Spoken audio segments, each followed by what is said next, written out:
Yet there was not a single person here either. Feeling a wave of disbelief, Stanley decided to go up to his boss's office, hoping he might find an answer there. Broom closets.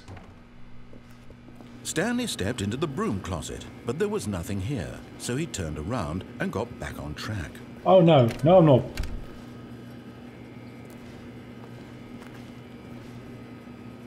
There was nothing here. No choice to make, no path to follow, just an empty broom closet. No reason to still be here. This is gonna take a while. I hope you enjoy. It was baffling that Stanley was still just sitting in the broom closet. He wasn't even doing anything. At least if there was something to interact with, he'd be justified in some way. As it is, he's literally just standing there doing sweet FA. This is the last thing I remember about this game, and for the rest, I don't remember anything. Are you really still in the broom closet? Standing around doing nothing? Why? Please offer me some explanation here. I'm genuinely confused. Yeah, we're gonna stay here for a while. I don't know how long this is gonna take. You do realize there's no choice or anything in here, right? If I'd said Stanley walked past the broom closet, at least you would have had a reason for exploring it to find out. But it didn't even occur to me because literally this closet is of absolutely no significance to the story whatsoever. Yet thought to mention it. Yet there's narration for it, so you did think of it. Maybe to you this is somehow its own branching path. Maybe when you go talk about this with your friends you'll say, "Oh, did you get the broom closet ending? The broom closet ending was my favourite." I hope your friends find this concerning. They would. If I said that, they would find it concerning. Stanley was fat and ugly and really stupid. He probably only got the job because of a family connection. That's how stupid he is. That or with drug money. Also, Stanley is addicted to drugs and hookers. That just turned really dark. I've come to a very definite conclusion about what's going on right now. You're dead. You got to this broom closet, explored it a bit, and were just about to leave because there's nothing here, when a physical malady of some sort shut down your central nervous system and you collapsed on the keyboard. Well, in a situation like this, the responsible thing is to alert someone nearby so as to ensure that your body is taken care of before it begins to decompose. Hello? Anyone who happens to be nearby? The person at this computer is dead. He or she has fallen prey to any number of your countless human physiological vulnerabilities. It's indicative of the long-term sustainability of your species. Please remove their corpse from the area and instruct another human to take their place at the computer, making sure they understand basic first-person video game mechanics and filling them in on the history of narrative tropes in video gaming, so that the irony and insightful commentary of this game is not lost on them. All right, when you've done that, just step out into the hallway. I'm not sure if there's any more commentary here, but we're gonna stay for a little longer. And maybe there will be something. I think that's the last thing he said. I'm not quite sure though. So we're going to wonder about a little bit more. Well, we're not going to wonder about it. We're just going to stay still and I'll be talking. Rather than the narrator talking, I will be talking. There's going to be not as much me talking in this series as there is the narrator talking, because this game is focused on the narration. I'm not going to complete the entire game because I want you guys to experience this for yourself, but I want to give you a little taste of it. You probably know this game as it is because it's, I think, 2 years old or 3 years old at this point. It's a pretty good game. And maybe this has been it. I think this has been it. I think we should get going. Maybe. Let's get going.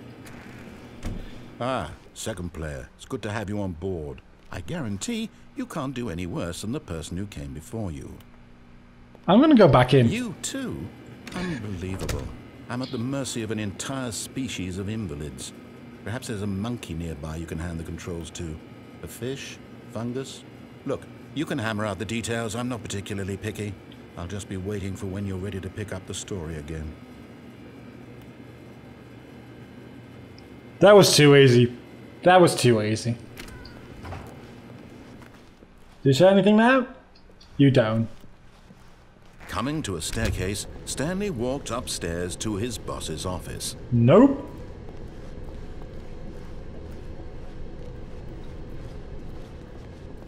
But Stanley just couldn't do it. He considered the possibility of facing his boss, admitting he had left his post during work hours. He might be fired for that. And in such a competitive economy, why had he taken that risk? All because he believed everyone had vanished? His boss would think he was crazy. And then something occurred to Stanley. Maybe, he thought to himself, maybe I am crazy. All of my co-workers blinking mysteriously out of existence in a single moment for no reason at all? None of it made any logical sense. And as Stanley pondered this, he began to make other strange observations. For example, why couldn't he see his feet when he looked down? Why did doors close automatically behind him wherever he went? And for that matter, these rooms were starting to look pretty familiar. Were they simply repeating? No, Stanley said to himself, this is all too strange. This can't be real. And at last, he came to the conclusion that had been on the tip of his tongue. He just hadn't found the words for it. I'm dreaming, he yelled. This is all a dream. Oh, what a relief Stanley felt to have finally found an answer, an explanation. His co-workers weren't actually gone. He wasn't going to lose his job. He wasn't crazy after all. And he thought to himself, I suppose I'll wake up soon. I'll have to go back to my boring real-life job pushing buttons. I may as well enjoy this while I'm still lucid. So, he imagined himself flying and began to gently float above the ground. Oh my fucking... Then he imagined himself soaring through space on a magical staff start, and it too appeared. It was so much fun, and Stanley marveled that he had still not woken up. How was he remaining so lucid? And then perhaps the strangest question of them all entered Stanley's head. One he was amazed he hadn't asked himself sooner. Why is there a voice in my head dictating everything that I'm doing and thinking? Now the voice was describing itself being considered by Stanley, who found it particularly strange. I'm dreaming about a voice describing me, thinking about how it's describing my thoughts, he thought. And while he thought it all very odd and wondered if this voice spoke to all people in their dreams, the truth was that, of course, this was not a dream. How could it be? Was Stanley simply deceiving himself, believing that if he's asleep, he doesn't have to take responsibility for himself? Stanley is as awake right now as he's ever been in his life. Now, hearing the voice speak these words was quite a shock to Stanley. After all, he knew for certain, beyond a doubt, that this was in fact a dream. Did the voice not see him float and make the magical stars just a moment ago? How else would the voice explain all that? This voice was a part of himself too. Surely, if he could just... He would prove it. He would prove that he was in control, that this was a dream. So he closed his eyes gently, and he invited himself to wake up. He felt the cool weight of the blanket on his skin, the press of the mattress on his back, the fresh air of a world outside this one.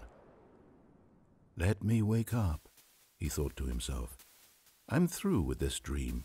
I wish it to be over. Let me go back to my job. Let me continue pushing the buttons. Please, it's all I want.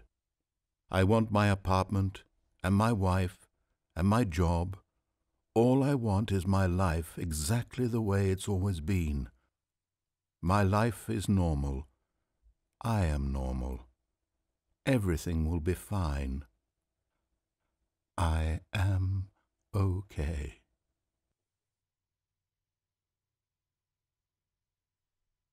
Nope. Stanley began screaming. Please, someone, wake me up. My name is Stanley. I have a boss. I have an office. I am real. Please, just someone tell me I am real. I must be real. I must be. Can anyone hear my voice? Who am I? Who am I? And everything went black.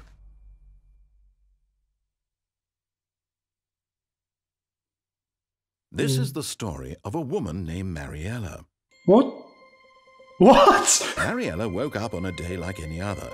She arose, got dressed, gathered her belongings, and walked to her place of work. But on this particular day, her walk was interrupted by the body of a man who had stumbled through town talking and screaming to himself, and then collapsed dead on the sidewalk. And although she would soon turn to go call for an ambulance, for just a few brief moments she considered the strange man. He was obviously crazy, this much she knew. Everyone knows what crazy people look like. And in that moment, she thought to herself how lucky she was to be normal. I am sane. I am in control of my mind. I know what is real and what isn't. It was comforting to think this, and in a certain way, seeing this man made her feel better. But then she remembered the meeting she had scheduled for that day, the very important people whose impressions of her would affect her career, and by extension, the rest of her life. She had no time for this, so it was only a moment that she stood there, staring down at the body. And then she turned and ran. Well, that happened. The actual fuck?